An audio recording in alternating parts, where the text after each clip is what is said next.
Hello students, সকলকে আজকের video লেসনে স্বাগত জানিয়ে আজকের ভিডিওটা শুরু করছি। আমরা এর আগের ক্লাসে দেখেছিলাম যে মরিয়া তার পুত্র বাটলের জন্যে একটি রুটির টুকরো নিয়ে এবং তাকে আশীর্বাদ দেওয়ার জন্যে বেরিয়ে গেছিল ঘর থেকে। তো মরিয়া যে মুহূর্তে ঘর থেকে বেরিয়ে গেল তখনই Nora goes over to the ladder. Nora তখন ওই মইটার উপরে উঠল, মইটার উপরে উঠবার জন্য রেডি হলো। কারণ তাদের এখনও দেখা হয়নি যে বান্ডেলটি ইয়াং প্রিস্ট তাদেরকে দিয়েছিল তাতে আদৌ মাইকেলের জামা কাপড় আছে কিনা বা কাপড় বা স্টকিংসটা আছে কিনা। Kathleen, wait Nora, maybe see you turn back quickly. তখন ক্যাথলিন তাকে বলল, ক্যাথলিন একটু ধীর স্থির। ক্যাথলিন তখন নোরাকে বলল, অপেক্ষা কর নোরা, হয়তো সে আবার ফিরে আসতে পারে, মা হয়তো আবার ফিরে আসতে পারে। She is that sorry, God help her, you wouldn't know the things you would do. সে প্রচণ্ড দুঃখিত, ঈশ্বর তার সহায় হন। তুমি জানো না যে সে কি করতে পারে। Nora, is she gone round by the bush, মা কি এখন ঝোপটা পেরিয়ে চলে গেছে? ক্যাথলিন, লুকিং আউট, বাইরে তাকিয়ে বলল, ক্যাথলিন বলল, সি ইজ গন নাও, সে চলে গেছে। থ্রো ইট ডাউন কুইকলি, এটা তাড়াতাড়ি ছুঁড়ে দে, মানে ওই ব্যান্ডেলটা তাড়াতাড়ি নিচে নামিয়ে দে। For the Lord knows when she will be out of it again, কারণ ঈশ্বর জানেন যে মা যে আবার কখন বাইরে বেরোবে এটা স্বয়ং ভগবান ছাড়া কেউ জানেন না। Nora, getting the bundle from the loft, Nora তখন ওই টার্ফ লফট থেকে, যেখানে ওই বান্ডেলটি সে লুকিয়ে রেখেছিল, সেই টার্ফ লফট থেকে বান্ডেলটা বার করলো। The young priest said he would be passing tomorrow and we might go down and speak to him below if it's Michael's there surely. তরুণ যাজক বলেছেন যে সে আগামীকাল এই রাস্তা দিয়েই যাবে এবং আমরা যাতে নিচে যাই এবং তার সঙ্গে কথা বলি এবং তাকে ইনফর্ম করি যে আদৌ ওই শার্টটা এবং স্টকিংসটা মাইকেলের কিনা, নিশ্চিতভাবে এটা যেন তাকে জানাই। Kathleen, taking the bundle, Kathleen তখন বান্ডেলটা নোরার কাছ থেকে নিল। Did he say what way they were found, উনি কি বলেছিলেন যে কিভাবে এই কাপড়গুলি পাওয়া গেল? নোরা, কামিং ডাউন, নোরা নিচে নেমে বলল, there were two men says he and they rowing round with poteen before the cocks crowed. এখন এই পোটিন মানে হলো ইলিসিট লিকার বা অবৈধ মদ। আয়ারল্যান্ডে এগুলো জনপ্রিয় এবং এটা চোলাই মদ জাতীয়, এক জাতীয় মদ। তো এখানে ইয়াং প্রিস্ট তাকে বলেছে যে দুজন মানুষ তারা নৌকোতে করে যাচ্ছিল, দাঁড় বাইছিল এবং সঙ্গে নিয়ে যাচ্ছিল সেই পোটিন বা অবৈধ মদ, ঘরে তৈরি মদ। বিফোর দ্য কক্স ক্রোড, মোরগ ডাকার আগে, মানে একেবারেই ভোরবেলা। আসলে ওই অবৈধ মদ তো ভোরবেলাতেই তারা চালান করবে, সে তো আর দিনের বেলা হয় না। তো মোরগ ডাকার আগেই, and the oar of one of them caught the body, এবং তাদের একজনের দাঁড়টা ঠেকে গিয়েছিল বা আটকে গিয়েছিল ওই মৃতদেহটা যেটা ভাসছিল। And they passing the black cliffs of the north, তখন তারা ওই কালো উঁচু খাড়াই পাহাড়গুলো, সেই তার পাহাড়ের পাশ দিয়ে ভেসে নৌকা বেয়ে যাচ্ছিল উত্তরের দিকে। এই কথাটা ইয়াং প্রিস্ট নোরাকে বলেছে। Cathleen, trying to open the bundle, বান্ডেলটা তখন খোলার চেষ্টা করছে। Give me a knife Nora, the strings perished with the salt water and there is a black knot on it, you wouldn't loosen in a week. আমাকে একটা ছুরি দে Nora, কারণ এই যে যে দড়ি দিয়ে এটা বাঁধা আছে বান্ডেলটা, এই দড়িটা নষ্ট হয়ে গেছে সল্ট ওয়াটারে, নোনা জলে দড়িটা নষ্ট হয়ে গেছে। এবং এখানে একটা গিট দেওয়া আছে, কালো রঙের গিট দেওয়া আছে, যে গিটটি 1 সপ্তাহের মধ্যে খোলা যাবে না, মানে খুব টাইট হয়ে বসে গেছে। Nora giving her a knife, Nora তখন তাকে একটা ছুরি দিল। I have heard tell it was a long way to Donegal, আমি তাকে বলতে শুনেছি যে এটা নাকি অনেক রাস্তা, মানে ডনিগেল নাকি অনেক রাস্তা। আমি শুনেছি তাকে বলতে it was a long way to Donegal, Donegal অনেকটাই রাস্তা। Kathleen cutting the string, it is surely, Kathleen তখন ছুরিটা দিয়ে ওই দড়িটা কাটতে কাটতে, বান্ডেলের দড়িটা কাটতে কাটতে বলল, হ্যাঁ নিশ্চিতভাবেই। There was a man in here a while ago, the man sold us that knife and he said, if you set off walking from the rocks beyond, it would be in 7 days, you would be in Donegal. তো Kathleen বলল যে একটা মানুষ এসেছিল এই কয়েকদিন আগে, এই মানুষটা আমাদের কাছে এই ছুরিটা বিক্রি করেছে। সে বলেছিল যে যদি তুমি হেঁটে হেঁটে ডনিগেলে যাও, হেঁটে হেঁটে যদি তুমি যাও, এই পেছনের যে পাহাড়গুলো আছে সেই পাহাড়গুলো থেকে যদি ডনিগেলের উদ্দেশ্যে যাত্রা শুরু করো হেঁটে হেঁটে, তাহলে প্রায় 7 দিন লেগে যাবে তোমার ডনিগেলে পৌঁছাতে। তাহলে বোঝাই যাচ্ছে যে ডনিগেলের দূরত্বটা অনেক বেশি। ডনিগেল হলো আয়ারল্যান্ডের নর্দার্ন সাইডে মেনল্যান্ডে বা প্রধান যে ভূখণ্ড সেই মেনল্যান্ডে অবস্থিত একটি কাউন্টি। আর অ্যারান আইল্যান্ডস হলো আয়ারল্যান্ডের পশ্চিম দিকে অবস্থিত একটি দ্বীপপুঞ্জ। এবং অ্যারান আইল্যান্ডস এবং ডনিগেলের মাঝখানে রয়েছে সমুদ্র। তো এখানে ক্যাথলিনকে মানুষটি বলেছে যে এখান থেকে যদি ধরে নেওয়া হয় যে এই সমুদ্রের বদলে অ্যারান আইল্যান্ডস এবং ডনিগেলের মাঝখানে যদি সমুদ্র না থেকে যদি ল্যান্ড হতো বা স্থলভাগ হতো, তাহলে কোনো মানুষ যদি ওই পাহাড় থেকে যদি হাঁটা শুরু করতো, তাহলে তার হাঁটতে প্রায় 7 দিন লেগে যেত ওই ডনিগেলে পৌঁছাতে। মানে অনেকটা দূর, এটা বোঝা যাচ্ছে। Nora, and what time would a man take and he floating, কিন্তু কোনো মানুষ যদি ভেসে ভেসে যায়, কোনো বডি যদি ভাসতে ভাসতে যায়, তাহলে সে কতটা সময় নিতে পারে? Kathleen opens the bundle and takes out a bit of stocking, বলতে বলতে in the mean time Kathleen ওই বান্ডেলটা খুলে ফেলেছে এবং ওই যে মোজাটা উদ্ধার করা হয়েছে সেই মোজাটা বার করলো। They look at them eagerly, এবং ওই মোজাটার দিকে তারা দুজনেই আগ্রহের সহকারে তাকিয়ে রইল। Kathleen in a low voice, নিচু স্বরে ক্যাথলিন বলছে, the Lord spare us Nora, isn't it a queer hard thing to say if it's his there surely, ঈশ্বর আমাদের রক্ষা করুন নোরা, এটা কি যথেষ্ট অদ্ভুত ব্যাপার নয় যে এটা বলা যে এই জামাটা বা মোজাটা এটা মাইকেলেরই, এটা বলাটা কি যথেষ্ট কঠিন নয়, যথেষ্ট অদ্ভুত নয়? আসলে অনেক দিন হয়ে গেছে, সমুদ্রের নোনা জল লেগেছে, কাজেই জামাটা যে এক্স্যাক্ট মাইকেলেরই এটা বলাটা অত্যন্ত কঠিন ওদের কাছে। তাই বলছে এটা কি খুব কঠিন নয় যে এটা মাইকেলেরই জামা এটা বলা, কেননা জামা একই রকম জামা অনেকেরই একই রকম হতে পারে। Nora, I will get his shirt off the hook the way we can put the one flannel on the other.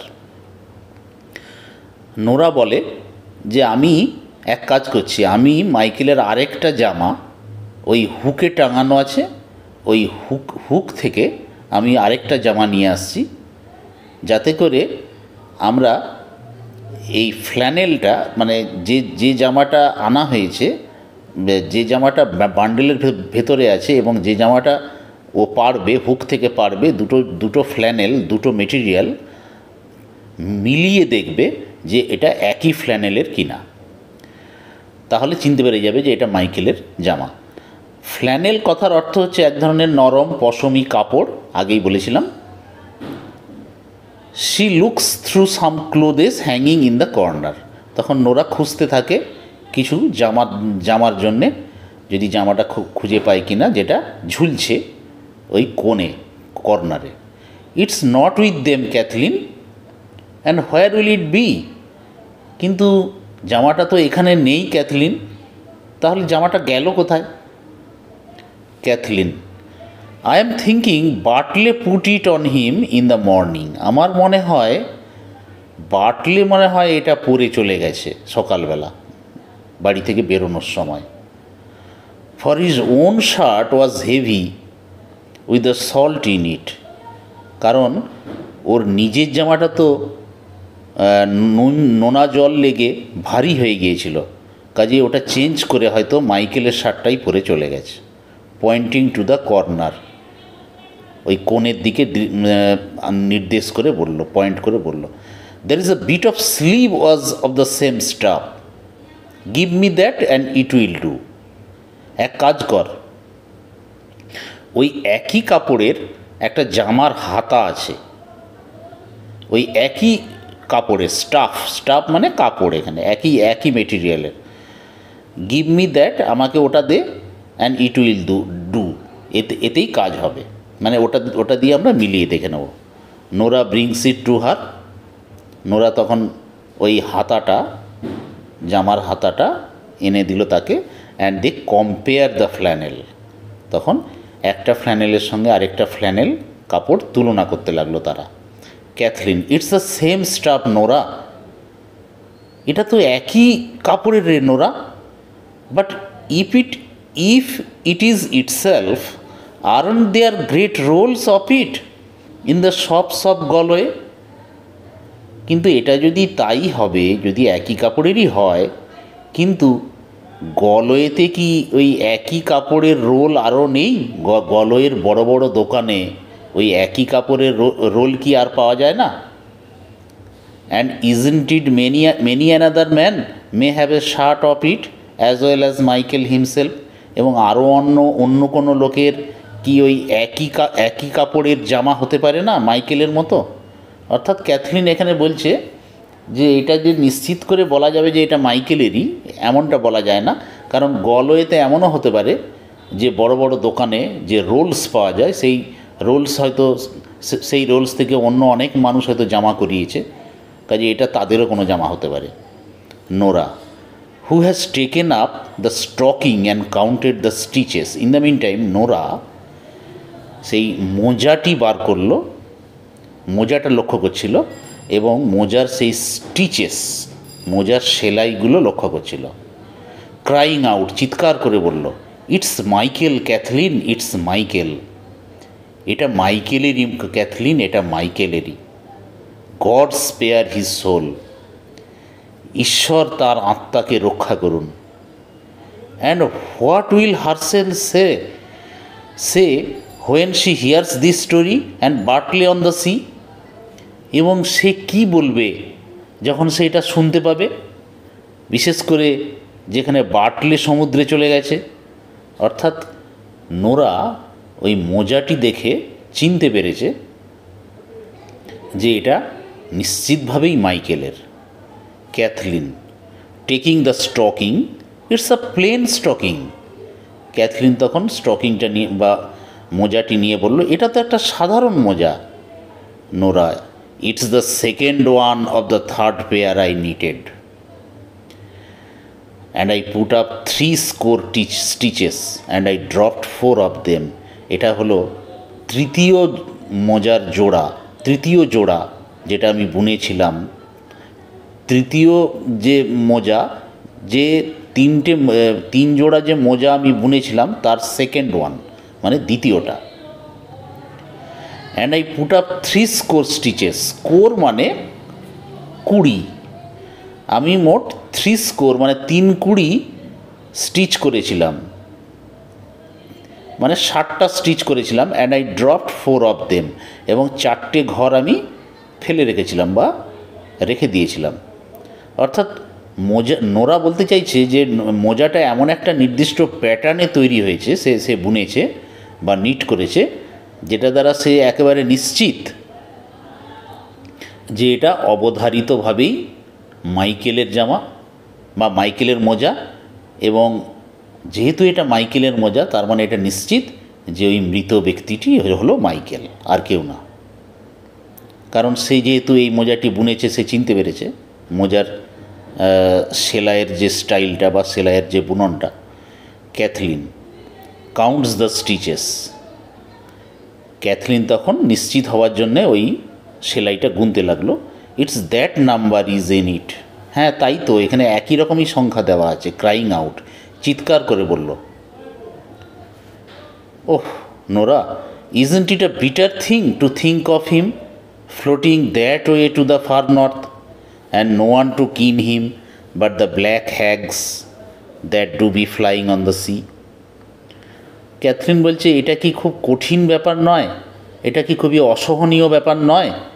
Isn't it a bitter thing, যে মাইকেলের কথা ভেবে যে মানুষটা ভাসতে ভাসতে অত দূরে চলে গেল সেই সুদূর উত্তরে, এবং তার জন্যে কেউই বিলাপ করার কেউ রইল না বা ল্যামেন্ট করার কেউ রইল না, কেবলমাত্র কিছু কালো পাখি বা কালো হ্যাগস, শিকারি পাখি এখানে, that do be flying on the sea, যারা এই সমুদ্রের উপরে উঠছিল। এখানে কিন কথার অর্থ হচ্ছে বিলাপ করা বা কাঁদা। অর্থাৎ এটাকে আয়ারল্যান্ডে এটা কিন বলতে এখানে শোকসঙ্গীত বা সং অফ ল্যামেন্টেশন বলা যেতে পারে। ক্যাথরিন বলছে, একজনও মাইকেলের জন্য কেউ বিলাপ করলো না, আর মাইকেলের মৃতদেহটা ভাসতে ভাসতে সুদূর উত্তরে চলতে লাগলো। শুধুমাত্র ওই ব্ল্যাক হ্যাগস মানে হলো এক ধরনের পাখি, ওই শকুন বা চিল জাতীয়, কাক জাতীয়, যেটা which is regarded as a bad omen বা evil omen, that do be flying on the C.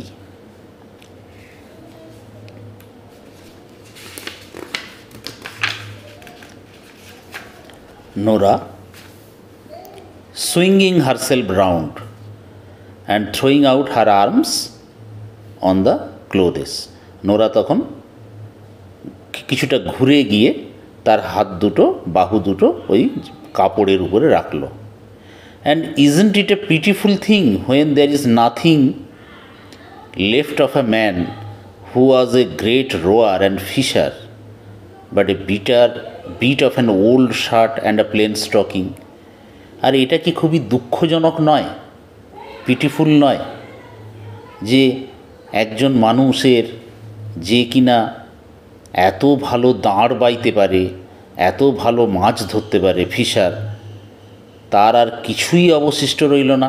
অর্থাৎ মাইকেলের কথা বলছে, মাইকেল খুব ভালো দাঁড় বাইতে পারত এবং ফিশারম্যান হিসাবে খুবই ভালো ছিল, দক্ষ ছিল, তার আর কিছুই অবশিষ্ট রইল না but a bit of an old shirt and a plain stocking, একটা সাদামাটা মোজা আর একটা জামা। ক্যাথলিন আফটার অ্যান ইনস্ট্যান্ট, কিছুক্ষণ পরে, tell me, is herself coming Nora, আমাকে বল নোরা, মা কি আসছে, ফিরে আসছে? I hear a little sound on the path, আমি কিন্তু ওই বাইরে রাস্তাতে একটা শব্দ শুনতে পাচ্ছি, পায়ের শব্দ শুনতে পাচ্ছি। Nora looking out, she is Kathleen, she is coming up to the door. হ্যাঁ ক্যাথলিন, মা আসছে। সে প্রায় দরজার কাছে চলে এলো। Kathleen put this things away before she will come in.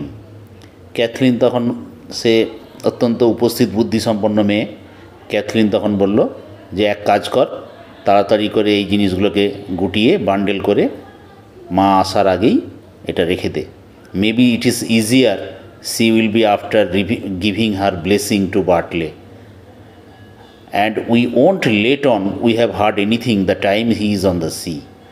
এমনও হতে পারে মায়ের মনটা একটু হয়তো ভালো আছে বার্টলেকে আশীর্বাদ দেওয়ার পর, এবং আমরা মাকে আমরা কি দেখেছি, আমরা কি শুনেছি এই ব্যাপারে আমরা একটি কথাও আমরা বলবো না। We have heard anything the time he is on the C. যতক্ষণ বার্টলে সমুদ্রে আছে বা বাইরে আছে ততক্ষণ পর্যন্ত মাকে আমরা একটি কথা প্রকাশ করব না বা বলবো না। Nora helping Kathleen to close the bundle. Nora তখন তাড়াতাড়ি করে ক্যাথলিনকে সাহায্য করলো যাতে করে দুজনে মিলে বান্ডেলটা বন্ধ করে দেওয়া যায়, বান্ডেলটা বেঁধে দেওয়া যায়। We will put them here in the corner. আমরা এক কাজ করি, আমরা এটাকে ওই চিমনির এক কোণে রেখে দিই। এই বলে they put them into a hole in the chimney corner. তারা ওই চিমনির এক কোণে তারা সেটা রেখে দিল, একটা গর্তের মধ্যে রেখে দিল। Kathleen goes back to the spinning wheel. Kathleen তখন ওই চরকার যে চাকার কাছে চলে গেল বা চরকার কাজ করতে চলে গেল। Nora will see it was crying I was. মা কি দেখতে পাবে যে আমি কাঁদছিলাম? Cathleen keep your back to the door the way the light will not be on you. এক কাজ কর, তুই তোর পিঠটা দরজার দিকে পিঠ করে রাখ যাতে করে আলোটা তোর মুখের উপরে না পড়ে, সরাসরি না পড়ে। In the mean time Nora sits down. Nora ক্যাথলিনের কথা মতো সেই মতো বসে পড়লো অ্যাট দ্য চিমনি কর্নারের কাছে with her back to the ডোর, দরজার দিকে পিঠ করে। Moria comes in very slowly. Moria খুব ধীরে ধীরে চলে এলো। Without looking at the girls, মেয়েদের দিকে না তাকিয়ে, and goes over to the স্টুল at the other side of the fire. এবং সে তখন একটা টুল রাখা ছিল অন্যদিকে, আগুনের অন্যদিকে, সেই টুলের ওপরে টুলের কাছে সে চলে গেল। The cloth with the bread is still in her hand.